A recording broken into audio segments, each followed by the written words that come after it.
Let's talk with Jeremy. Jeremy, you're with Allworth Money Matters.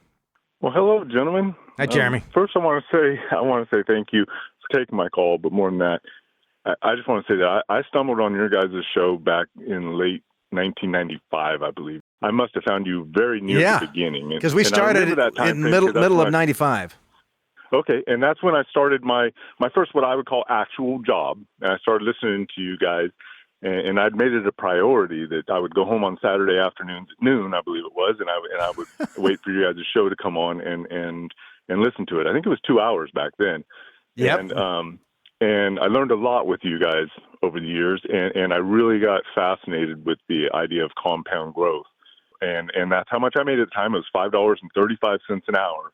And I started by saving $20 a week at the time. Wow. And over the years, we've gotten raises and promotions. I've upped that savings, and I put a lot of it, onto what I've learned from you guys. And I know I've listened to you guys long enough that you'll say, I did the hard work. That I did the hard work. You did do the hard work, guys.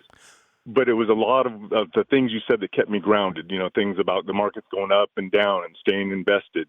Leaving it where it was, and not monkeying with the money and changing investments around too much. And, just a lot of good advice over the years kept me interested, kept me reading books and learning more and more about finances. And I really want to thank you guys for that. You have a partnership in this, I promise.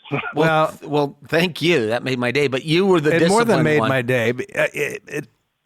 There were many of weekends where there was a tremendous sacrifice to come in and do the show, and missing kids' sporting events and a variety of things. And I mean, when we used to broadcast live on the weekends, and I suppose I could look back and at this stage of my life say this has been my life work.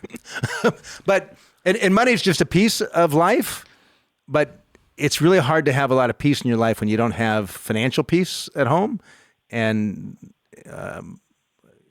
by having some financial independence, it gives you tremendous flexibility in where to use your gifts and talents in life. So. And you should be proud of your discipline too. You were disciplined. And I'm trying to convince myself as we go along that at some point I have to transition from that saver into someone who's willing to spend it. That's going to be a difficult transition from me, but I hear you guys talk about it, and I know that that's something that I need to work on. Yeah. Those are good problems to have. Yeah, and that's true. I try not to complain, but as you said, the piece of it, and the other thing you guys say about being able to choose what you do, when you do, and how you do it, that's a neat piece of advice. But I always thought the financial security, it just brought me peace at home, because I remember a time not having very much money where just little things might cause a rift between me and my wife, which I wouldn't want. But it could, just something going wrong, with the refrigerator breaking or something. It brings a level of stress into a home, I think. Yeah. That once you have some security behind you, really, really, it allows you to live just a little more peacefully, I think. And Jeremy, that's what my goal is. That I to this day I can remember having almost no money, weed eating the backyard, hitting a rock, the rock flying into a sliding glass window and breaking it, and me thinking, what the heck? Just like you have no money for the sliding glass door. I have no money. Right? And you're just like, oh, well, I've got to replace the sliding glass door. Right? And you think about that now, and you think back at, you're like, well, that's part of it, right? That's just part of life. Anyway, what's your question for us? So last week you were speaking to a gentleman, and I thought I'd heard all the questions, and he was talking about an after-tax contribution to his 401k, and this is something I just started looking into a couple of weeks ago. And you had asked him the question if he had an IRA outside, and I'm assuming that would have to do with the taxation, where they call it the pro rata. I don't understand it completely. That's correct. But he had said no, so you guys didn't continue down that path. But I do. Okay. So I'm wondering if that's going to affect what I'm trying to accomplish. Now, what I'm going to do, according to the way my company's plan works, is they will do an in-plan conversion on the day that it enters. So they say there won't really be any tax consequences, but that I can, as soon as it goes in after tax, that day it will convert to a Roth. I didn't You're know maybe kidding. if that would. That's what Fidelity said. I called them and they set it up for me, and they said it would be immediate. So let me understand. So this is for contributions in excess of the limits. Is that right? Correct. And they're saying that you can make an after-tax contribution and they will immediately convert it to a Roth 401k. You don't have to convert it to a Roth IRA. Correct. Wow. I've not seen that. I have. That's new to me. Oh, I mean, that's the way they explained it to me. And, they never asked me where to send them, where to send the money outside. But I mean, because what typically happens, first of all, a lot of companies don't allow for excess contributions on a lot of 401ks don't allow for after-tax contributions. And so once you max out either pre-tax or a Roth contributions to your 401k, you're maxed out. Some companies allow you to continue to make contributions on an after-tax basis. And when you do that, let's say you put in $10,000. Any growth, if you leave it that way, any growth is going to go into the tax deferred portion. So let's say that 10 grand ends up making 5 grand over the next several years. That 5,000 is going to be part of the tax deferred portion of your retirement account. So at retirement time, when you say you transfer it all out, that 5,000 of earnings is going to stick. It's going to go into a regular IRA, while the 10,000 after tax conversion can go to a Roth.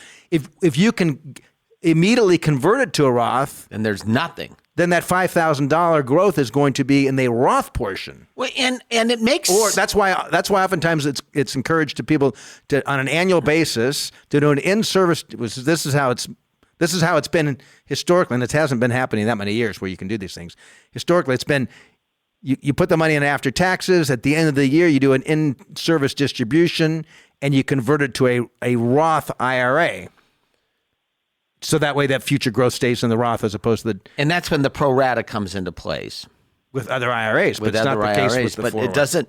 It makes sense to me, and it makes sense. We'd have to look at the tax law, but if the plan allows for it, it makes absolute sense. So if there's no earnings growth, then it probably shouldn't cause any issues for my outside pre-tax IRA. That's correct. Okay. I'm still suspect. I wouldn't. I would do a little bit more research before I said. But what you just explained is correct. It's no different than when I make an after-tax contribution to an IRA. Wait 1 second. Right. So I make an after-tax contribution to an IRA. I convert to a Roth IRA the very next day. It makes perfect sense. But you can't call up your employer and say, "Hey, I've got $100,000 in my 401k. I'd like to take $10,000 and convert it to the Roth 401k." I've never heard of that. Because by doing that, it's essentially the same thing. It skirts the rules of having to say what is your tax basis in your IRAs and taking that into consideration where the pro rata accounting comes into play. How many people did you talk to at Fidelity that answered the question? Just one. Now my HR department here that I work for told me I needed to call them to set it up because I need to call them to set up the automatic conversions. And so when I called in, I told him what I was trying to accomplish, and he said they sent me over to the person who handles our company, I guess. And he said, yeah, and I asked him directly, is this going to cause any taxes, like any growth taxes inside this plan that I was more concerned with, I'm going to end up with another, tax filing problem more than anything. And he said, no, it happens immediately, and there won't be any taxes because there won't be any growth. Wow. Well, listen, you've been listening to the show for a long time. We actually have a retirement plan division at Allworth with we could ask them. Many companies that have retirement plans with us, and I will actually make sure I follow. But my guess is this has been a change that has slipped us. And maybe if I can add on and just ask, is Roth maybe? Am I getting too heavy into this Roth thing? Nope. Because I really don't know that I'm going to be in California forever, and I feel like I'm paying this big tax up front. Well, on the so we've been discussing after tax contributions. So you don't have the ability to take a tax deduction because you've already maxed out your 401k. So on your 401 on a pre-tax basis. Have you maxed out my your 401k is almost all Roth as well. Well, that's a Okay. different question altogether. So that's Correct. a completely And that's what different question. Yeah, what's right your- now I've got it 50-50. And so basically almost to the dollar, I have 50% of our retirement in pre-tax and 50% in Roth. And what are those balances? It's right around 600,000 each. And you said you're in your 50s? 49. I'll be 50 in 2 months. And what's your family income? Oh, probably, give or take 250. But we're in the midst of, we're cash flowing a daughter in college who will graduate later this year. And then we have a 2-year break, which is why I was going to go to after tax, because we have a 2-year break before our second daughter goes off to college. And so we'll have some excess money. And what I'm trying to get done here is I'd like to have basically my retirement done by like 55. Not that I want to stop working, but I would like us to be able to do more. And you think you think you'll leave California? It's actually our dream to leave the United States, and nothing against the United States or California. They've been very good to me, but I feel like we would like to we want to try another culture. Like move to Spain or what's that? Spain, Costa Rica, Ecuador. Costa Rica's our dream. We're going there for our third time next week, as a matter of fact. And when we went down there, I think we kind of like to start a business of running some rental units and rental properties down there. Then I would make it all pre-tax contributions, 100%. To California, maybe more than that. But the other thing that I listen to you guys a lot on, and that's leaned me toward Roth a little bit, is that someday they're going to probably strongly means test on the Social Security. And I thought, if they do that, they may start with just your taxable income. And so, if you can keep your taxable income low by using Roth, you might get more of your Social Security dollars. Yeah, but let's say you're 600,000. Let's say you don't contribute it. Well, even if you contribute it for the next several years, let's even say that's $2 million, which would be a long time from now. Required minimum distribution is about $80,000 a year. That might be your only taxable income. Yeah, you absolutely want to go pre-tax. Okay. Absolutely. Okay. I would. We put 100% of my wife's in pre-tax, and usually what I do is I do just enough. I do enough pre-tax to keep us below the threshold so that we can still do Roth in an IRA for each of us. I would still go pre-tax based on the premise that you're going to leave the state of California. Okay. And I got a Are question. you doing IRAs or Roth IRAs?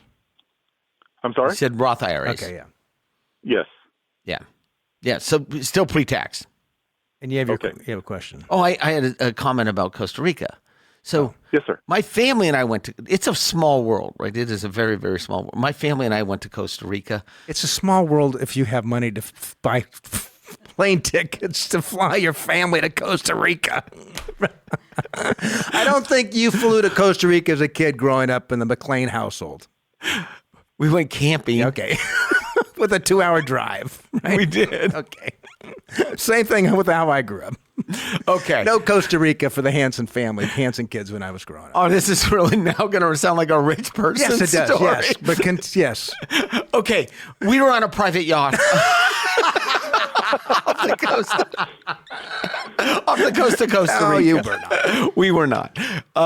We were in Costa Rica, and we were on this trip with the 4 kids, and we had. By the way, Costa Rica, you can do very inexpensive. Oh, it's very, very inexpensive. It's very much less expensive than Hawaii. Yes, yeah. It's probably less expensive than Cabo. It's beautiful. So we get in this van and we go to this resort in the middle of like nowhere, and it's up this dirt road and it's muddy, and we get there and we get to the resort and there's almost no one. It's a beautiful resort. There's almost no one at the resort. And it's not that expensive, a couple $100 a day per room, and it's beautiful, and we're at the beach, and at the end of the day, my wife, we're in the swimming pool, and we swim up to the swim-up bar because we can. We can swim, and there's a bar in the pool. And there's a bar in the pool. And we're standing there, and we're having a drink, and the guy next to me goes, "Hey, Pat, how's it going?" And I'm like, "What?" He goes, "Oh, I go from the gym." And I'm thinking, but now you ruined my story by making it a rich person story. I was in San Francisco a couple weeks ago, and the gym that I went to when I was there had a executive well, not the lounge, the men's locker room. There's the executive portion. Oh, so I had never. Oh no, the gym I go to does not. The executive gym. No, but what I really liked about the guy is he actually had, in order to save money, he rented a VRBO right next to the resort, and then would sneak in every day. Anyway, well, Jeremy, thank you for indulging me in my little story. And thinking, well, you taught us something today. Yes, thank you. Appreciate your time. And thank you guys for your part in where I am today. I really, really do appreciate it. I'm sure there's a ton of people out there that you'll never talk to who you've made that difference in their lives as well. Wow. So appreciate that, I hope. Well, thank you, Jeremy. I'm gonna play this little clip of recording when I wake up in a bad mood and feel sorry for myself about something. I'm going to play it for my family on I feel Christmas. the grave injustices in my life. Christmas morning, I'm playing it for my family. Enjoy. Before you get the stockings, kids. Do you guys still do stockings? Does your wife do stockings for the kids? Yes, she does. Yeah. Do you get stocking stuff? Is there a Pat stocking? There's one on the fireplace. Is there stuff in it? I don't remember. Good thing your wife doesn't listen, because she probably takes I don't think so. I don't think there's anything in mine. Yeah. Anyway, obviously, I haven't paid enough attention, or I would remember. Yeah.